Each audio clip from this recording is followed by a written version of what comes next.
말씀을 이렇게 한 주간의 말씀을 이렇게 토요일까지 다 이렇게 보게 되는데요.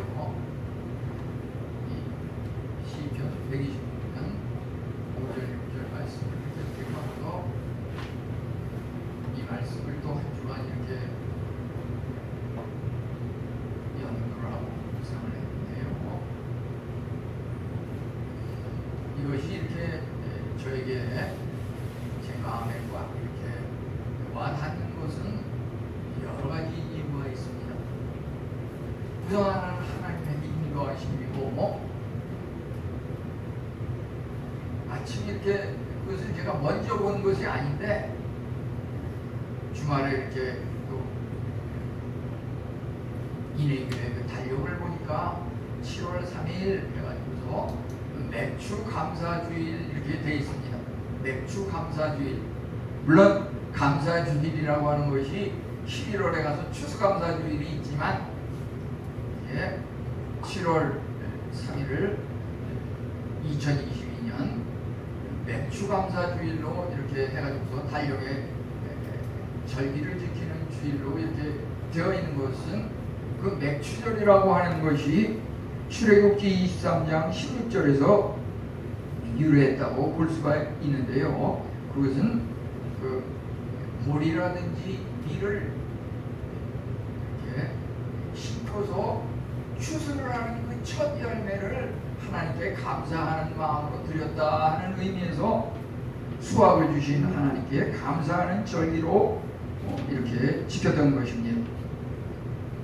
이것이 이제 영적으로는 예수 그리스도의 부활을 또 상징하면서 한편으로는 성령이 강림하신 그것을 갖다가 대강림 그런 의미를 또 여기에 내포하고 있는 것입니다. 제가 청년 시절부터 이 말씀을 마음에 두고 늘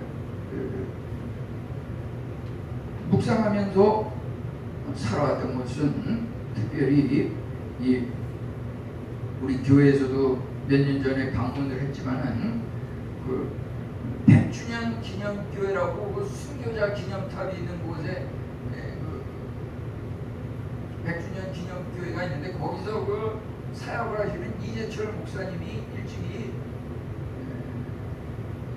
지은 그 책 중에서 보면은 청년아 울더라도 뿌려야 한다 이런 제목의 그 책을 지은 적이 있는데요.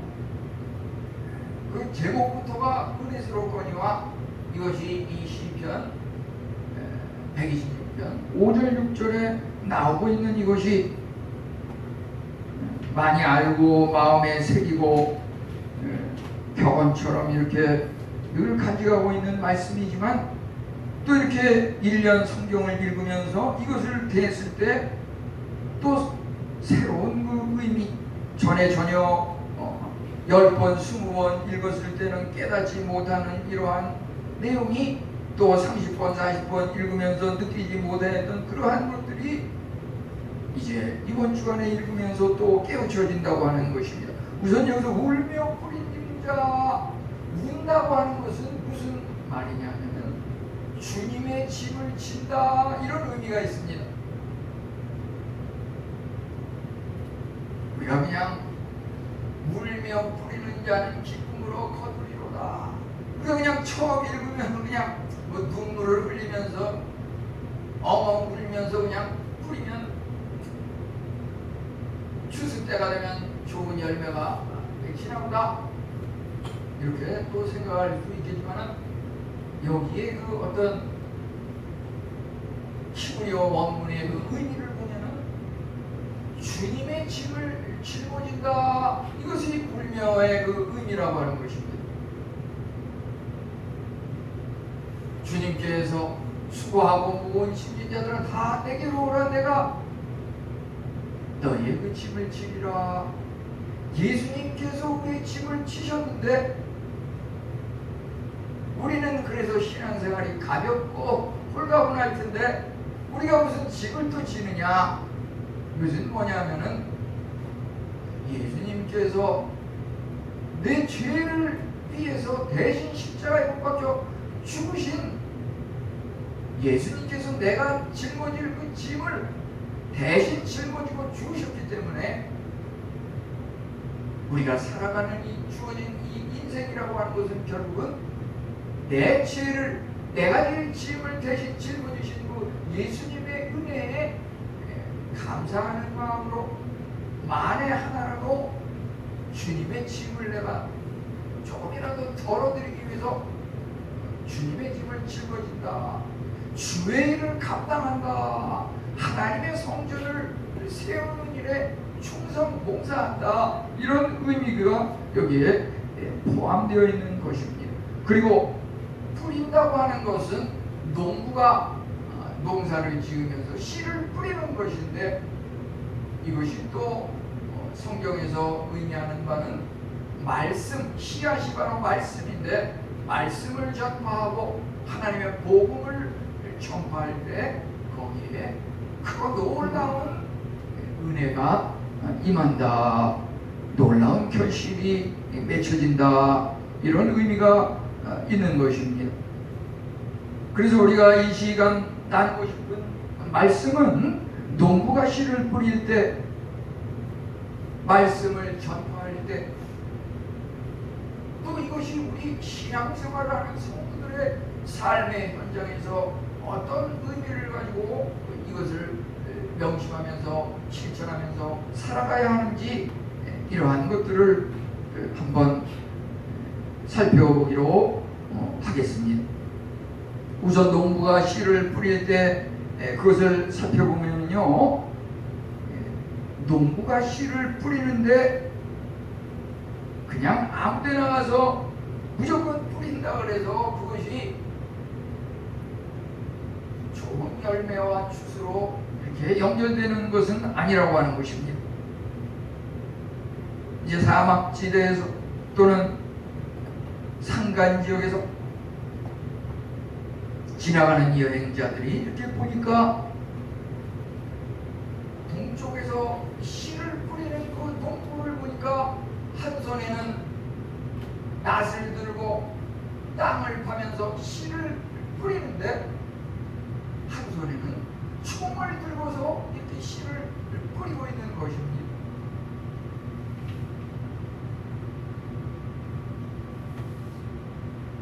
우리 이것이 모든 우리 인생에 명심해야 될 내용들인 것입니다.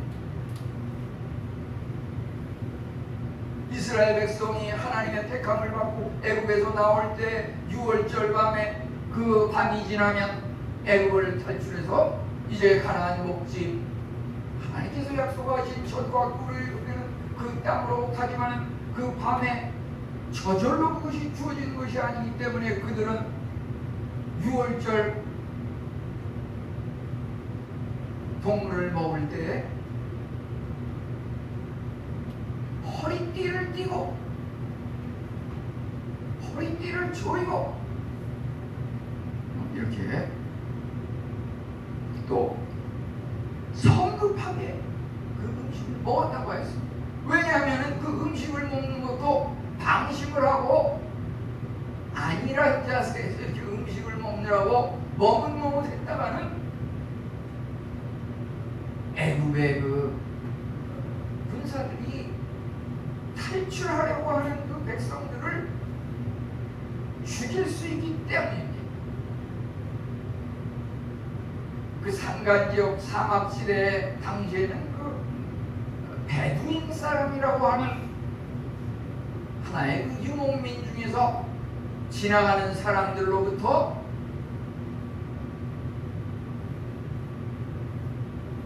좋은 것이 있으면 탈취해서 약탈을 하는 그런 사람들이 있었습니다. 그렇기 때문에 아무리 씨를 잘 좋은 것을 뿌린다 한들 그 베두인 사람들이 와가지고서 씨를 파가지고 가져간다든지 또 열매가 익을 때쯤 돼서 그것을 가져간다든지 이러한 그 도적대들이 침략을 해서 약탈해 갈 수 있는 그런 문제가 있기 때문에 한 손에 낫을 들고 한 손에는 총을 들고서 씨를 뿌렸던 것입니다. 우리가 참으로 농부는 씨앗이 안전하게 땅속에 들어갈 때까지 그냥 무심코 땅을 파서 그것에 씨앗을 심는다고 되는 것이 아니라 그 심을 때 벌써 얼마나 불안한 마음, 고통과 두려움을 가지고서 씨를 뿌린다고 하는 것입니다. 우리가 하나님의 제자가 되고 신앙생활하면서 구원과 영생에 이르는 이 신앙생활이라고 하는 것도 그렇습니다. 우리가 신앙생활을 하려고 하면 항상 우리를 신앙생활을 방해하는 무리들이 주위에 항상 있습니다. 그것은 교회 밖에 불신자들 중에서도 있고 교회 안에 같이 예배를 드리는 이 신앙 공동체 안에도 항상 그런 사람들이 있는 것입니다. 그래서 우리는 깨어 기도하면서 엄숙한 마음으로 이렇게 삼가는 마음으로 하나님을 믿어야 하는 것입니다. 우리가 이 자리에서 말씀을 들을 때 찬송 기도도 마찬가지입니다. 하나님 앞에 집중하면서 이것을 해야지 이 자리에 앉아가지고 혹시 내 그 방 책상 옆에 두둔 그 맛있는 초콜릿을 혹시 그 사이에 누가 먹으면 어떡할까? 이런 이상한 밖에 무슨 염려와 이런 거 생각하지 마시고 여기 집중을 해야 됩니다. 그런 거 자꾸 생각하다 보면 그때 마귀가 와서 우리 영혼을 확 채워버린다고 하는 것입니다. 일전에 한번 그런 사람들이 고백하는 것을 들었습니다. 나중에 한 1년쯤 지나서 그 사람을 만나서 들으니까 내가 왜 그때 그랬는지 모르겠다고 무슨 마귀의 무슨 뒤집어 씌운 것 같은 왜 내게 그런 일이 있었는지 모르겠다 하면서 원통하게 하고 후회하는 그런 고백하는 것을 들었습니다. 2007년 7월 분당의 그 S교회라고 하는 곳에서 아프간이라고 하는 것을 그 단기 선교여행 봉사활동을 겸해서 갔다 온 일이 있습니다. 봉사하고 하나님의 일을 하고 선교를 하고 다 좋습니다. 그런데 그곳에 이 출애굽 시대의 구약 시대의 그런 그 배부인 사람과 같은 도적과 약탈하는 것 같은 그 지금도 있습니다. 앞으로도 있을 것입니다. 그것은 뭐냐면 탈레반이라고 하는 그 사람들이 물질적인 착취를 목적으로 왜 관광객이라든지 이런 사람들을 납치해가지고 돈을 요구한다고 하는 것입니다. 그 당시에도 그 분당 S교회 23명이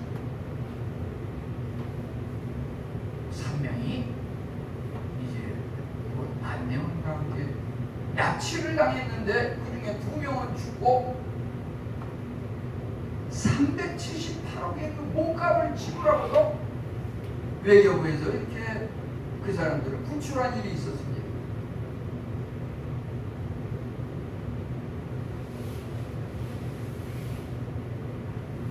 그러한 것들이 어찌 보면 충분한 준비를 하지 못하고 너무 들뜬 마음으로 이렇게 가지고서 사고를 미연에 방지할 수 있었을 텐데도 불구하고 그러한 일이 생겼다는 것은 참으로 안타까운 일입니다.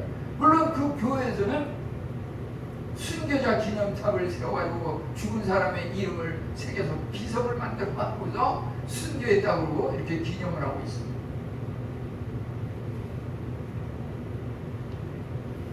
우리는 어떠한 것을 행해 나갈 때 많은 준비를 해서 눈물로 씨를 뿌려야 한다고 하는 것입니다.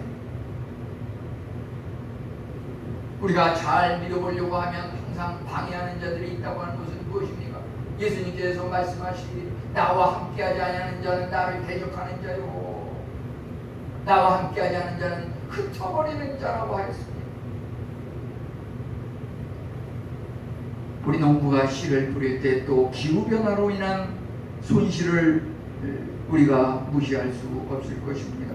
날씨라고 하는 것은 농부가 바라는 대로 되지 않고 어떤 때는 절망적일 수 있습니다. 지난주에도 참으로 극과 극을 달리는 그러한 것이 한국에 또 유럽 사회 전혀 다른 그런 기후 속에서 이러한 일들이 일어난 것을 보게 됩니다. 지난주에 예를 들어서 28일부터 30일 화수목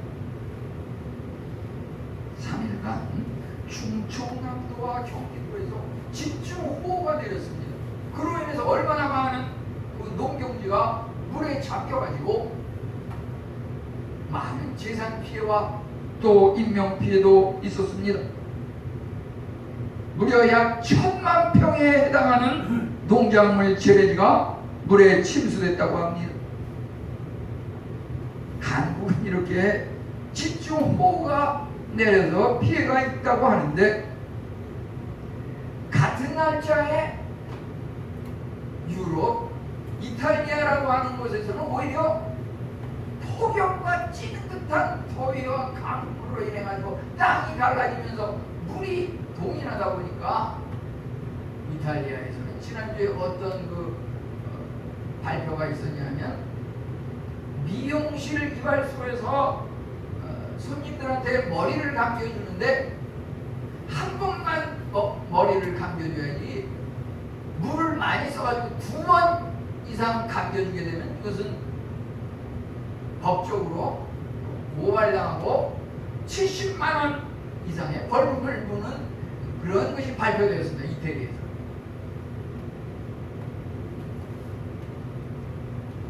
우리 생각할 때 말이죠. 한국에서 이 울타리에서 살면 모든 것이 다 똑같이 여기서 되는 것 같지만은 기후 자체도 이렇게 극과 극을 달리는 것입니다. 생활 방법이라든지 사고방식도 달라요. 전에도 얘기했지만은 맞습니까? 이해가 됩니까? 믿으십니까? 우리는 아멘 믿습니다. 아멘 이렇게 하지만 스리랑카에서는 맞습니다. 옳습니다. 거기는 고개의 각도가 틀려요. 그러니까 아까도 보면은 찬송합니다, 찬송하시다 그러면은 예를 들어서 다 이렇게 고개를 딱 집중하고 있는데 세 분은 보니까 찬송합시다, 찬송합시다. 한 분은 어깨랑 목은 가만히 있는데 고개만 찬송합시다. 사람마다 그것을 찬송하자는 그것도 몸의 그 동작이 조금씩 그 표현하는 것이 같은 교회 같은 사람들 중에서도 조금씩 다릅니다. 우리 기후 변화로 인한 이 손실이라고 하는 것은 우리 인간이 어떻게 할 수가 없습니다. 아무리 농부가 그 씨앗 품종을 잘 연구해가지고 좋은 것을 심으면 좋은 것을 거둘 줄 알고 이렇게 하지만 하나님께서 좋은 일기를 주셔야지. 하나님께서 날씨를 화창하게 하고 바람이 잔잔하게 해야지 이 누리호 같은 것도 보니까 올라가지 않았습니까? 그 날짜를 처음에 계획했던 날에 했으면 일기불순으로 성공하지 못했을 수도 있었을 텐데 또 그거 이렇게 올라가서 성공하고 나니까 한 3, 4일 지나니까 막 장마가 와가지고서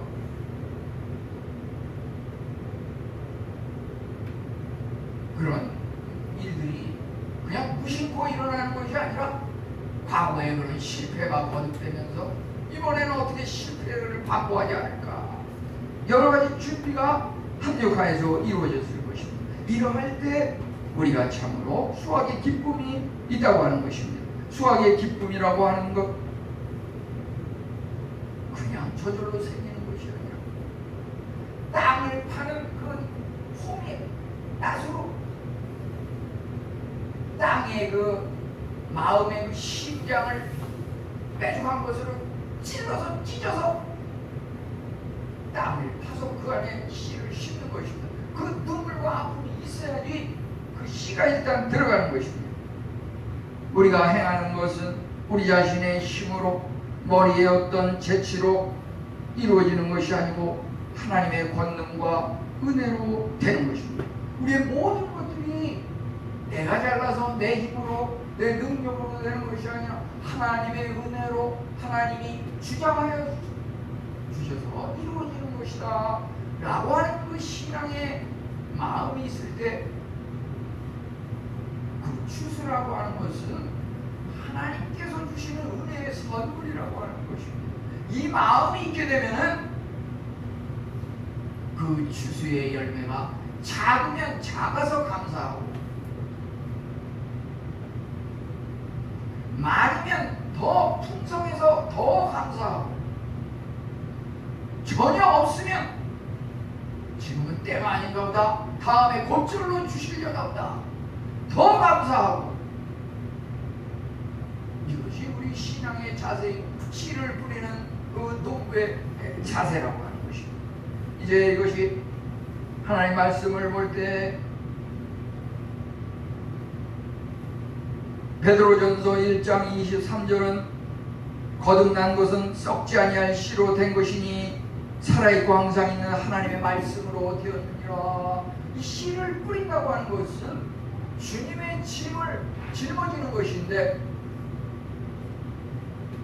그 주님의 짐을 짊어진다고 하는 것은 그 씨앗을 뿌린다고 하는 것은 또한 말씀을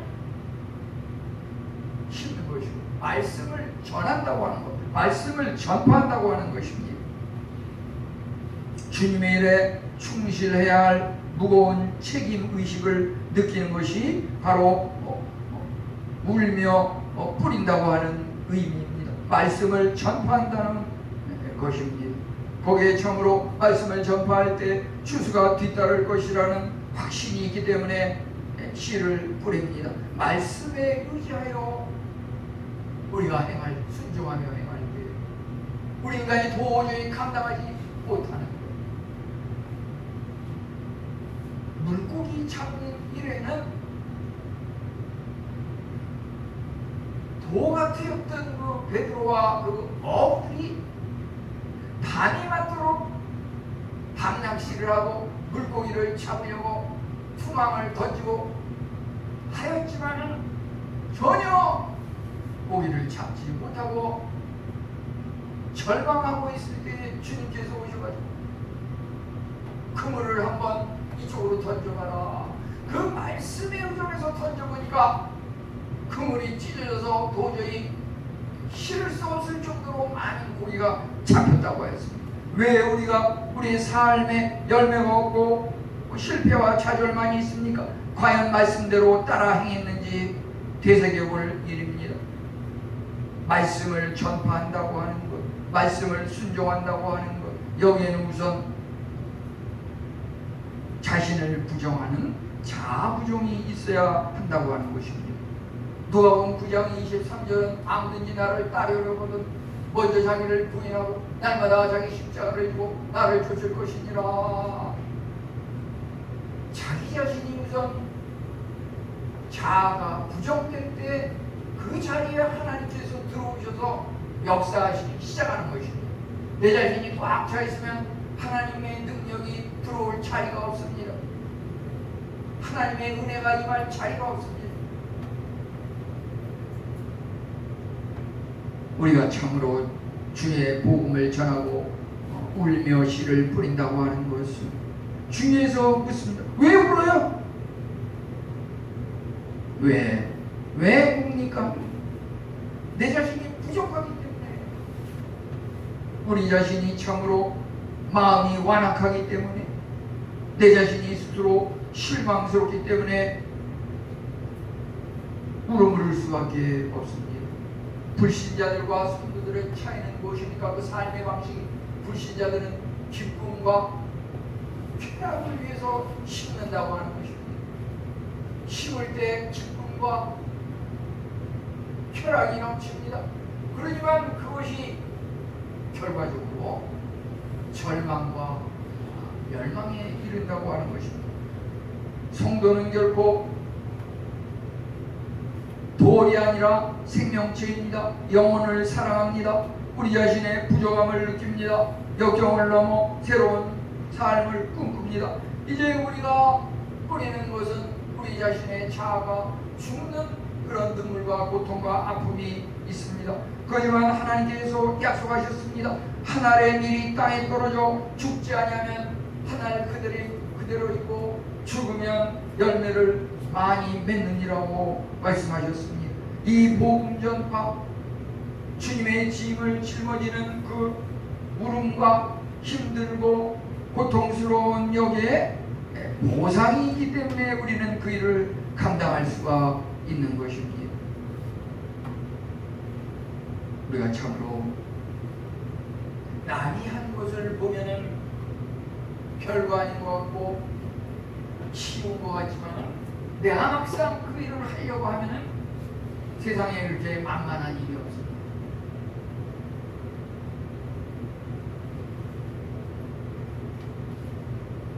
이 맥주 감사주의를 맞이하면서 어떻게 하면 우리가 보다 많은 열매를 맺고 보다 감사를 많이 할 수 있을까?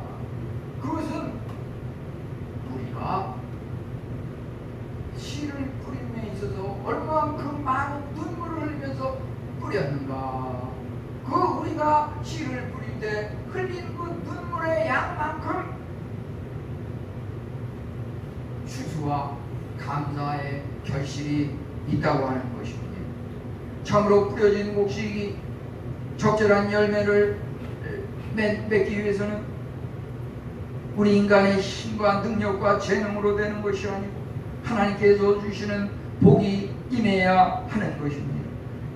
이것이 바로 복음의 원리라고 하는 것입니다. 주님의 복음이 뿌려질 때 거기에 30배, 60배, 100배의 결실이 있습니다. 이삭이 농사를 지으며 하나님께서 복을 주심으로 100배의 수확이 있었다고 했습니다. 이삭이 참으로 하나님께서 복을 주심으로 100배의 결실이 있었고 당대의 거부가 되었다고 했습니다. 수확과 비교해서 씨를 뿌리는 것은 참으로 외로운 일입니다. 부모님들이 자녀를 가르치는 것이 얼마나 힘들고 어려운지 알 수가 없습니다. 요즘 애들 마음대로 자기 뜻을 펼칠 수 있도록 길을 열어줘야지. 물론 그런 면도 있습니다. 그렇지만 세상의 눈으로 보고 배우는 그런 길로 가는 것에 대해서 부모로서 부모의 삶의 경험을 전하라는 것이 아닙니다. 하나님께서 우리를 가르치고 지시하시는 것, 하나님 말씀의 신앙의 원리를 자녀들에게 가르쳐야 한다고 하는 것입니다. 그것이 경건한 부모의 할 도리이고 또 주일학교 교사, 교육자 이 모든 수고가 열매를 맺고 돌아올 것입니다. 우리가 짊어져야 할 귀한 씨앗들은 우리 자신을 부정하고 인내하면서 참으로 순종하고 거룩한 그런 씨앗입니다. 내 자신을 전파하는 것이 아니라 그리스도를 전파하는 것입니다. 다니엘서 12장 3절 말씀대로 많은 사람을 보는 대로 돌아오게 한 자는 하늘의 별과 같이 빛나리라고 말씀하셨습니다. 제가 말씀드리고 싶은 것은 그래서 눈물을 흘리며 씨를 뿌리는 자는 기쁨으로 단을 거둡니다. 하루에 한 명 말씀 전하기, 하루에 한 명에게 말씀 전파하기, 이것을 저는 실천하려고 하고 또 우리 성도님들에게 함께 동참하기를 이렇게 권하고 싶습니다. 우선 나부터 타협하며 동참을 제안합니다.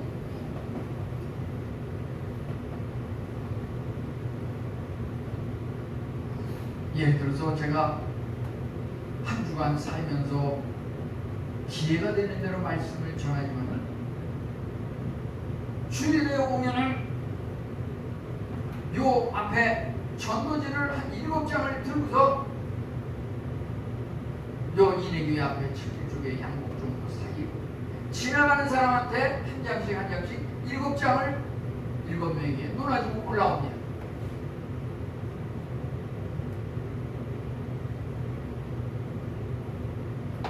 우리 이런 일에 한번 동참하시기 바랍니다.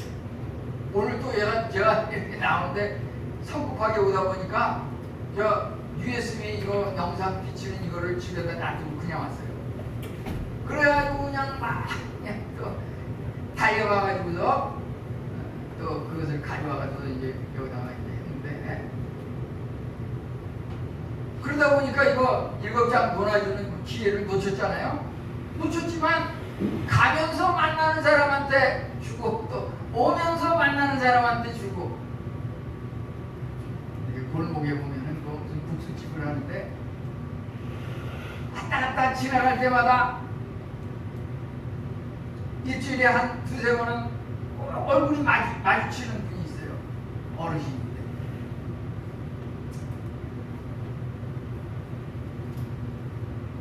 근데 그분에게 저분도 예수님을 믿었으면 좋겠다, 이런 마음이 늘 있었는데, 집에 갔다가 오면서 그분이 또 거기에 앉아서 담배를 피고 이렇게 앉아 계시더라고요. 그래서 제가 전도지를 주고서 예수 믿고 구원하겠어요. 주고서 왔는데 내가 3-4년간 4-5년간 그 앞을 지나면서 그분 얼굴을 보면서도 내가 예수님에 대해서 한 번도 말하지 못했는데, 오늘 이렇게 교회 앞에 지나가는 사람만 전하다가 집에 갔다가 오는 사이에 그것을 전한 것이 하나님께 뜻이 있으셔서 그분에게 그런 전도의 기회를 주셨구나. 근데 의외로 말이죠, 이 담배에 물고 있는 사람들, 그 사람들이 정말 황금어장이에요. 왜냐하면 이 담배를 피고 있는 것은 되게 뭔가 신령이 뭔가 의지할 데가 없고 답답하고, 그것을 담배를 피면서 뭔가 해결해보고 거기서 뭔가 스트레스를 풀고 싶어서 담배를 피는 경우가 많거든요. 그러니까 여기서 7장 주면은 1-2명은 꼭 땅에다가 던진다든지 또 안 받겠다고 그냥 가는 사람도 있는데, 제가 느낀 것은 담배를 피고 있는 사람한테 줬을 때는 거의 100% 그냥 받더라고요. 감사하게. 왜냐하면 그 사람들이야말로 정말 뭔가 마음이 착착,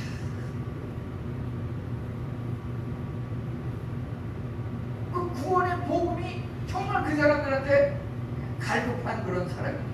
그런 것을 느끼게 돼요. 그 사람들은 오히려 기쁨으로 감사하게 이렇게 받는 것을 봤습니다. 우리 말씀 전파 하루에 한 사람 전도하기 안 했으면은 하루를 자기가 시간 되는 날 집중적으로 7명을 하는 방법도 있을 것입니다. 우리 성도의 생활 현장에서 우선 첫째로 죄로 인한 눈물이 있습니다. 우리가 울며 뿌리는 자, 여기는 그 일 자체가 힘들어서 눈물을 흘리는 것도 있지만, 인간이 누구나 원죄라고 하는 것, 사과나무에서 사과가 열리고, 배나무에서 배가 열리고, 수박나무에서 수박이 열리듯이 죄나무에서는 죄가 열립니다. 우리 인간이라고 하는 것은 그 최초의 인간 아담이 죄를 지었기 때문에 그 원죄가, 우리 인간은 결국은 죄나무이기 때문에 다 죄의 열매가 열리는 것입니다. 아담의 원죄입니다. 그것이 우리 인간의 죄로 인해서 아담이 뱀의 유혹에 넘어가 죄를 지음으로 말미암아 하나님께서 죄를, 그것을 먹지 말라고 한 이것을 먹는 날에 정령 죽으리라. 인간은 죽을 수밖에 없게 되었고, 이제 우리가 수고하고 땀을 흘려야 먹으리라. 우리는 그 죄 때문에 수고하고 땀을 흘리고 일터에 가서 또는 학교에 가서 마음과 목숨과 뜻과 힘을 다해서 공부하고 열심히 일하고 수고하고 땀을 흘리고, 그거 다 하나님께서 주신 성품입니다. 그러지만 그러한 인간의 노력과 어떤 선행,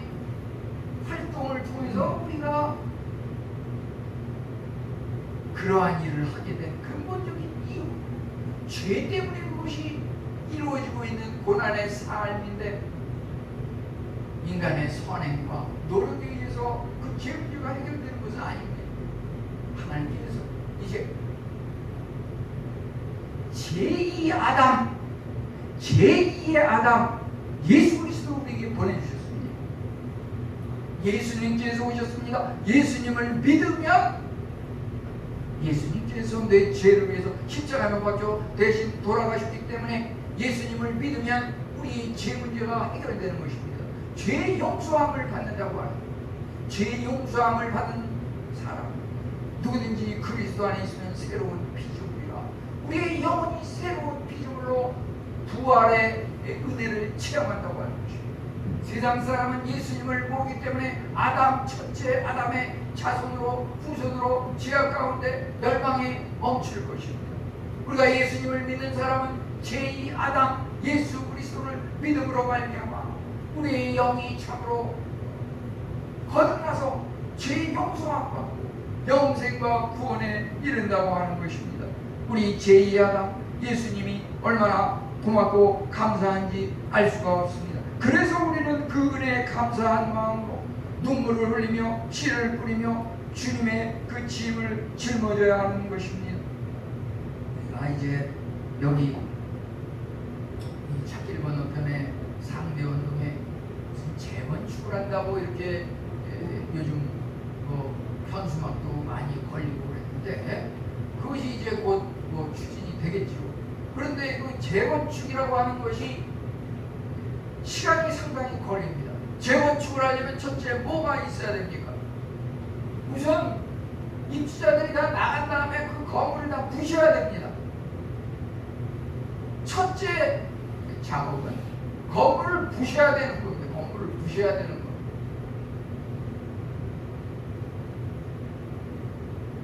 누군가 씨앗을 뿌리는데도요, 아무데나 씨를 뿌린다 그래서 열매가 맺혀지는 것이 아니라 그 뿌리는 그 터가 말이죠, 돌이 많다든지 그 터가 딱딱하다든지 이러면 그것을 걷어내고 파고 토양을 개선을 하고 돌과 쓰레기를 깨끗하게 제거하고서 이제 씨를 뿌려야 이게 좋은 열매가 맺히는 것입니다. 우리 영적인 삶도 그렇습니다.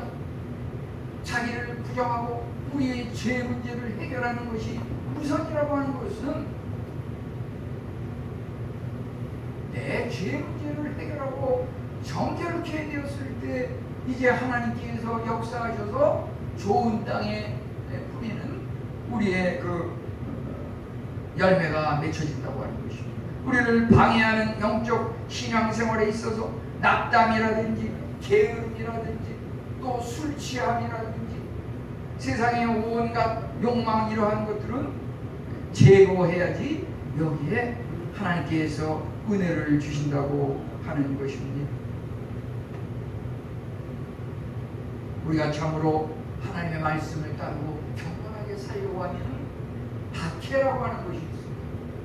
아까도 처음에도 그러지만 베두인 사람들 또 단기 선교를 갔던 분당 에스교의 그 그룹들이 탈레반을 만나서 죽음과 엄청난 액수의 돈을 지불하고 풀려났던 것과 마찬가지입니다. 기독교 역사에 있어서 참으로 얼마나 많은 오늘날 복음이 우리에게까지 이르기까지 그 과정을 보면은 말로 다 할 수 없는 멸시와 박해가 있었다고 하는 것입니다. 이탈리아 그 로마에 어둡고 침침한 그 지하 무덤이 있습니다. 그것을 우리는 카타콤이라고 그러죠. 카타콤.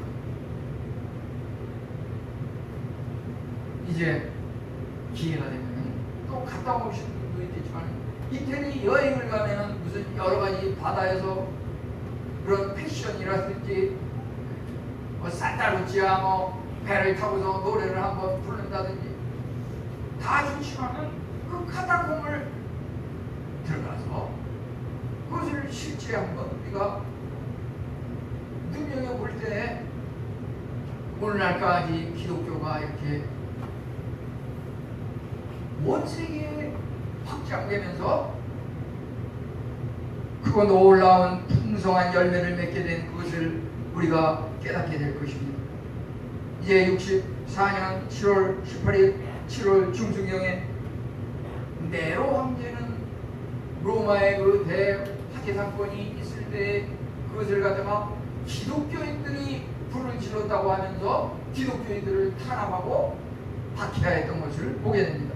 이와 같이 경건하게 믿음 생활을 하려고 하면 힘든 것이 있습니다. 그럴지라도 우리가 참으로 순교자들의 피는 언제나 교회의 씨앗이 되어 오늘날까지 확장되었습니다. 눈물을 흘리며 씨를 뿌리게 될 때 분명코 기쁨으로 거둘 것입니다. 여기에 참으로 눈물을 흘리며 씨를 뿌리는 거기에 열매가 열려서 추수한다고 하는 것이 부활의 의미가 있다고 하였습니다.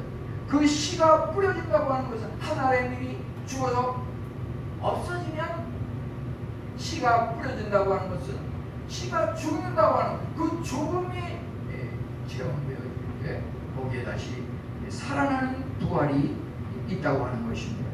잠시 잠깐의 그 환란에 가벼운 것이 이제 앞으로 지극히 크고 영원한 영광에 중한 것을 이루기 위함이라고 하는 것입니다. 우리가 참으로 우리 모든 투쟁의 한가운데 오늘 읽은 말씀 기억하면서 우리 마음속에 또는 우리 공책에 우리 눈에 잘 보이는 그 위치에 기록해 보십시다. 눈물을 흘리며 씨를 뿌리는 자는 기쁨으로 거둘 것이다. 바울 사도는 말하였습니다. 고린도전서 15장 31절에 나는 날마다 죽노라. 우리가 그리스도 안에서 날마다 내 자신을 죽이고 예수 그리스도로 힘입어 살아갈 때 날마다 부활의 그 체험이 또 있을 것입니다. 왜 우리에게 추수의 열매가 없습니까? 부활의 능력이 없습니까? 기쁨이 넘치지 않습니까? 죽지 않았기 때문에 그렇습니다. 바울 사도가 고백하여 나는 날마다 죽노라. 날마다 죽는 사람은 날마다 부활을 체험할 것입니다. 그래서 우리가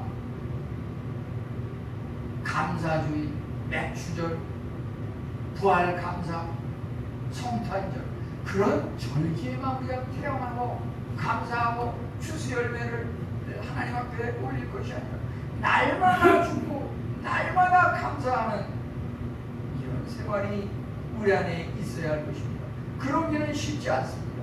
그러지만 우리가 이 말씀을 묵상하면서 이 말씀을 실천하는 거예요. 울며 뿌리는 자는 기쁨으로 거두리로다. 이 말씀을 우리가 늘 염두에 두고 실천하며 하나님 앞에 감사와 찬양과 영광을 올려드리는 우리 성도님들 다 되시기를 축원합니다.